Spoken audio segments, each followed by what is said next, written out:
Hello and welcome back to Exploring Beyond the Margins. I'm back here with my friend Rieka. Rieka, we just finished talking about, That one. I'm trying to be so careful, Samhain, and I wanted to move on and talk about Yule as well. And I'm going to do it a little bit different this time because I am become so comfortable with speaking to Rieka that I want to just chat with her, be more normal conversation, kind of. So, when I think of Yule, I think of Christmas because of the Yule log song. I guess I never even realized that it wasn't a Christian holiday. So I know that they kind of intermingled everything to stop the fighting and try to persuade the pagans to join them. I know that. But where did Yule come from in the first place then? So Yule is also the winter solstice. The time we get to that is the longest night of the year, right? It is the shortest daylight, the longest night. And we know that over the next couple of days, because there's considered a 3-day period where you're in that, the sun set is about the same time, the sunrise is about the same time. Okay. So but after that kind of 3 days, Yule, and then after, you have a return to the light, where the days start to grow very minutely longer again, right? As we approach the spring equinox or Ostara. So Yule is a celebration of the return of the light. It is the winter solstice. It's honoring the winter deities, that cold time of the year. There are lots of different symbolisms and traditions around it, but it was essentially that astrologically and energetically the return of the light. You mentioned the Yule log. That was something they did. That was a symbolic thing to symbolize a gratitude for the warmth and the light. A lot of times they would put herbs in it and they would burn it. Um, Okay. so again, it is a pagan tradition. Sure when it kind of transitioned over to they would bring in a tree. Now we call them Christmas trees, but it was a Yule tree, a Yule log, decorate the trees. In fact, there's a meme that I just think is hysterical because it shows like one of the Sanderson sisters like over here going like this. And it's like we witches watching Christian people Yeah. put up a tree and put a star on top. And we're like, uh-huh, that's a Yule tree with a pentacle on top or a Yeah. pentagram. Isn't that funny? Yeah. But Yeah. yeah, that's Never even yeah. occurred to me. You're right. Right, but they're like, "Oh, that's the North Star," and I'm like, "It's a pentagram," Yes. That's so which is funny. just the 5 I like elements, that. right? You know? Well, and I know there was also a Roman celebration. I want to say Saturnalia. Yes. And I believe there was also, that was a worship for trees, wasn't it? I don't know too much about it. It's probably because it's called Saturnalia, something to do with their god Saturn, Yes. which he is very much karmic in time. He's a ruler of, karmic ties, time. He's the master of time. And what else escapes me? I don't honestly know too much about Saturnalia. I knew that they were both around the same Yes, they time. are. And so Yes, the and Yule Christians is kind of yeah. tied some of that stuff in there too. So, Yeah, Yule typically is December 20th or 21st. It's fallen on the 22nd. Again, it usually goes because everything's astrological. Where is the sun placement and what is that longest night? So we have it, looked up, now based on star charts and all that, but also, yes. you know, we know when the sun is rising and setting so we can give exact time of when Yule falls. But yeah, usually between December 1st and 22nd, and Saturnalians right after that. And Okay. there's also something that was celebrated on the 23rd. It's called the Night of the Mothers, that was worshiping the mother figures. It was Norse, I Huh. believe, a That's Nordic tradition. interesting. Yeah, it's Mondrecht, Mondrecht, I think. We'll have to look into Maybe that one also more. German, That's Norman. fun. Yeah, but it's the Night of the Mother. So it's the divine feminine. the goddess, and then your female lineage too. So that is also around there. And I think that's December 23rd. So you have a lot that's crammed right into that. Yeah. And of course, Christmas came on the 20th. What is the god and goddess story for you? Well, where are we in that point of their Okay, so this is kind of the goddess isn't really, she's still sleeping at this point. Mother Earth is still asleep. She is resting. That is why kind of that introspection. This is still a time of introspection. And the god, he is starting to come back into that light, right? He hasn't been born yet again. That comes because, right, we get into Astara and Beltane, that's like the fertility, stuff like that, and that's when the god is kind of reborn through that.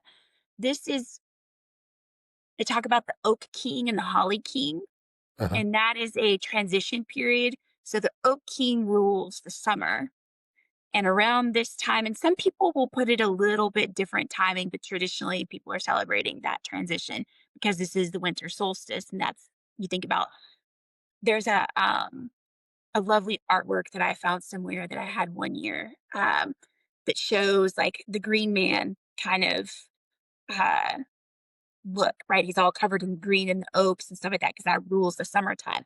And he's like essentially passing the torch over to the Holly King. And he kind of has this Santa look about him, but he's got holly and berries and stuff like that. So the Oak King is fully dead at this time. He is going to be reborn as we come back into Litha because that is the sun god, right? He is the sun is back in full force. That's the summer solstice. And that Holly King, he rules, truly rules winter. So that's more kind of a story um, of where we are with Yule. It's kind of those masculine energies that are playing out here because it's more about what the sun is doing than what the goddess, the Mother Earth, is doing at this point Okay. because she's sleeping, she's resting, she's tired. Yeah, I would imagine she's She has probably a lot to exhausted. take care Yeah, of. I mean, really, it's not easy for a goddess these days, for sure, man. She's got a lot to take care of. So, How can yeah. you? Some of We her think, children are kind of unruly these days. So, oh, right? Well, we think we have it so rough, but look at what she's got to deal with. And I know some people will take it as I want to say allegory if I'm using the right word, but nevertheless, I've always loved the I'd love the stories of how we got to where we are and what we think happens and how we describe it and hearing you. That's why I love hearing you tell it because when I ask that, I think that visual, mhm. whether you believe it's literal or not, is so much easier to understand. What are we doing? Like, how are we celebrating you all? Yule. So there was time to gather for family. It was they would bring that Yule log in. There was a tradition of, so the return of the light, right? I mentioned that because that's how the Mhm. sun comes back. People would bring a torch and go, around to the houses and they would, help to light the Yule fire because that's going to burn. A lot of times they were, they're these huts essentially. They're bringing this giant tree in there essentially that will be kind of just fed into the fire.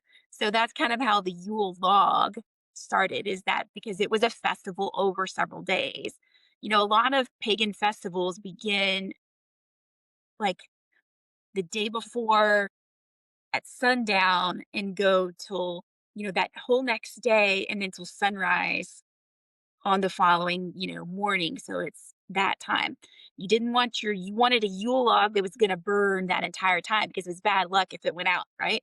It means your hearth fire is not going to last you through winter and nobody wants that. So people would gather, they would gather indoors with loved ones because it's cold. They want to be cozy. Um, Feasting again because we want to celebrate that return of the light. There are lots of traditional food meats and things that were stored, root veggies that were stored. Samhain, Yes. dried meat sweet, a little sweet. They would kind of candy fruit at that point because you could dry out fruits and stuff, so those would be extra sweet. Mead is also another very popular traditional at this time of year. Yeah, Gift helps giving keep you warm, you know. helps keep you warm, absolutely. I've had some really amazing mead before. Gift giving was more of a modern thing that came with some of the other traditions that was brought, like Norse, and, the tale of where, like, Saint Nicholas and Santa Claus came in. So that is a more modern bringing it, but we, as pagans, a lot of us will exchange small tokens on Yule because there are some people who still will not celebrate Christmas, but there's a Christmas a Yule tree, but they will go to their families on Christmas. But, um, let's see, what else are we doing? Lots of candles are traditionally were lit. Back then, they would probably also have an outdoor fire as well, because that was all very, important to them. Their fires and fire ceremonies were all very important. But Yeah, of course. usually it was kinda centered around the home, being inside, being warm, your Yule log, feasting, communion with your loved ones, that kinda thing. Yeah, it's I mean, us, we're very not we became very non-traditional when our kids became adults because we're both neurodivergent. So for us, following traditions just because you're supposed to follow traditions never made sense Right. to us. So we started doing things like pizza on Thanksgiving. We keep trying to go to a Chinese restaurant on Christmas because of the movie. But and I've never liked giving gifts to people on designated holidays because Mhm. to me it's an obligation then and it doesn't mean anything. So then when I finally got to spend time with Tracy, she felt similar. It wasn't important to her when you get it. It's that somebody is giving it to you because they want to.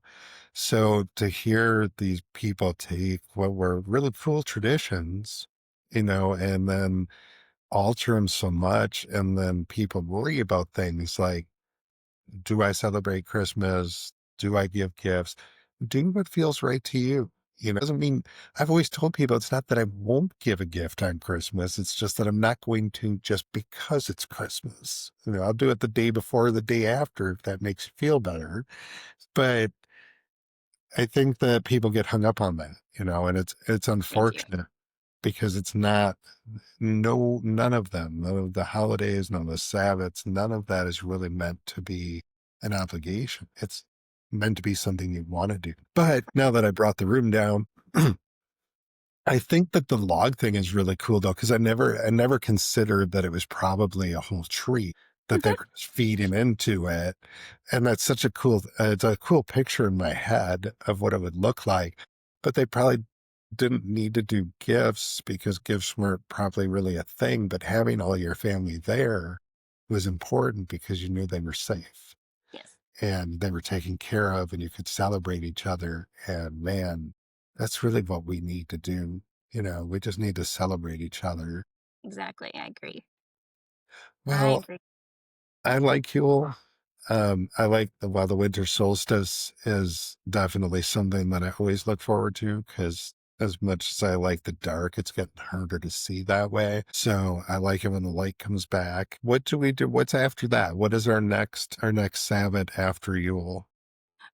Imbolc, and that's spelled Imbolc, or also traditional, it's Imbolg, Imbolc, but it's pronounced Imbolc. So that is usually celebrated February 1st or 2nd, depending on kind of where the sun is, and that is a another Celtic festival. A lot of these are Celtic because that's where these people were during these times where these festivals were happening because everything it was a celebration of what's going on. So Imbolc is the first signs of spring coming. During that time, or I lost my words. Around that time, people would start to see the earliest flowers, like the crocus flower and the snowdrops coming through the snow layer. So you knew spring is on the way. So Imbolc is very much a like Yule is that return of the light, that promise that it's on its way, right? Imbolc is like, it's coming. It's almost here. It's almost here. Um, it's gonna be here. So, and the goddess Frigid, she has been turned into a saint. She was first a goddess, but she was became a saint because it is she was so important to those Celtic people, people of Ireland and Scotland, just like I said, particularly Ireland, when the church was coming in, the Catholic Church, and trying to convert a lot of those people. We're like, okay, we'll give you Bridget. Because there are wells that are sacred to her. Well, I mean, it's true I because they know, but had it's just places. funny the way you said it. Give you her. That's fine. You can have her. We'll just like you want your Yule, you want your Christmas tree. Okay, that's fine. You can Yeah, have all okay. that stuff.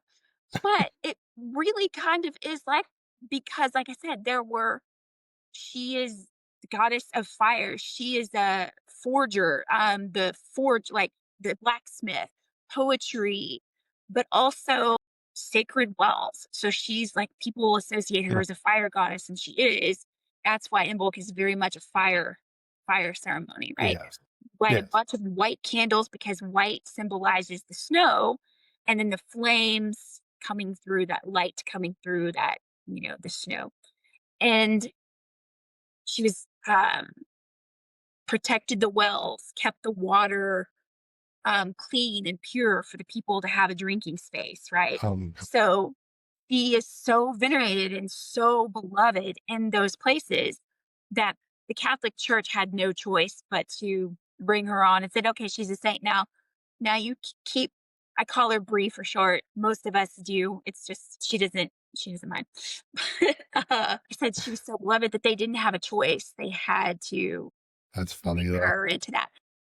Like I said, a lot of people will light candles, fire ceremony. You look at kind of where your intentions are. You set them at Samhain, because it's that witch's new year, right?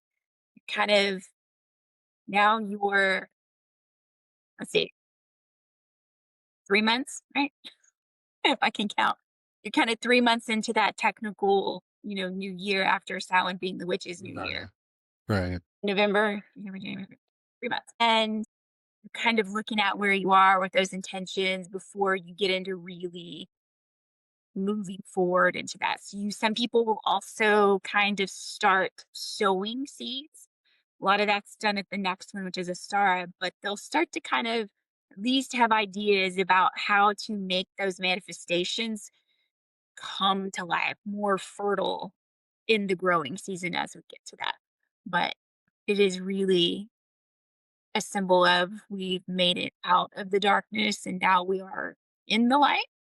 I think it's one of the things I wanted to roll back on there was when you said it's another Celtic one because the people were there a lot. It's something that I rarely think about in history because they're not considered very big at any time in my lifetime. So, or perhaps in this one, whatever. But as far as I've known them, they've always been a smaller group. So to think that there was a lot of people per capita at the time Hmm. is interesting because it's not at the forefront of my mind. And when you said it, I was like, oh, yeah, that makes sense because Scotland, Ireland, Norway, like, Hmm. they're all kind of up in that area.